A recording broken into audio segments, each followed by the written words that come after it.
When Maggie and her husband Derek moved into Willow Pines, it felt like a dream come true. Perfect lawns, identical mailboxes, smiling neighbors, a picture-perfect suburban life. But from the very first day, something felt off.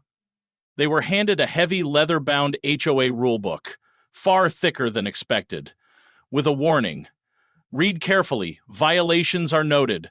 Repeated violations will not be tolerated. They brushed it off at first, but the very next morning they received a written warning for unattended trash bins, even though they hadn't taken any out.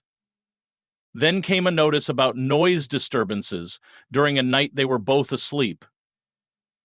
Maggie began to notice strange things. Her flowers trimmed to perfection overnight, the lawn mowed when neither of them did it. She asked neighbors, but they only smiled robotically.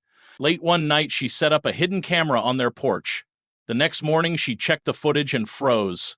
At exactly 3:13 a.m., a hooded figure stood silently outside their window, not moving, just staring. Derek insisted on calling the police, but the dispatcher calmly replied, "HOA incidents must be resolved internally." Disturbed, Maggie sought answers from their elderly neighbor, Mrs. Alloway, who had lived there for 40 years. With a hushed voice, she said, "They're always watching. You're not allowed to leave. The ones who break the rules, they vanish." That night, Maggie and Derek decided to leave. They packed in silence, heart pounding, but as they rolled their suitcases to the car, three neighbors appeared, smiling, holding clipboards.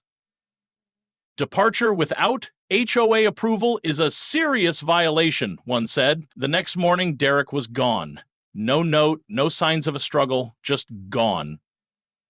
Maggie was frantic, but the police once again refused to help, stating HOA jurisdiction. She stormed into the attic where she'd heard strange noises before, and there she found a hatch leading to a hidden room filled with monitors.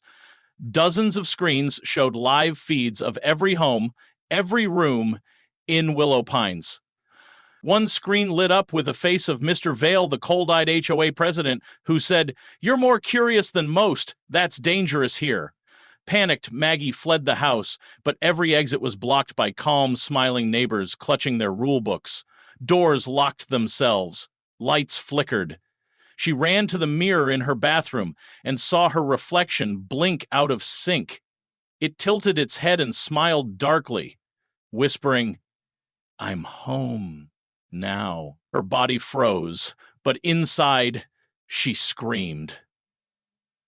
The next day, a new family moved into the neighborhood. Maggie stood at their front porch holding a welcome basket, her eyes vacant and distant.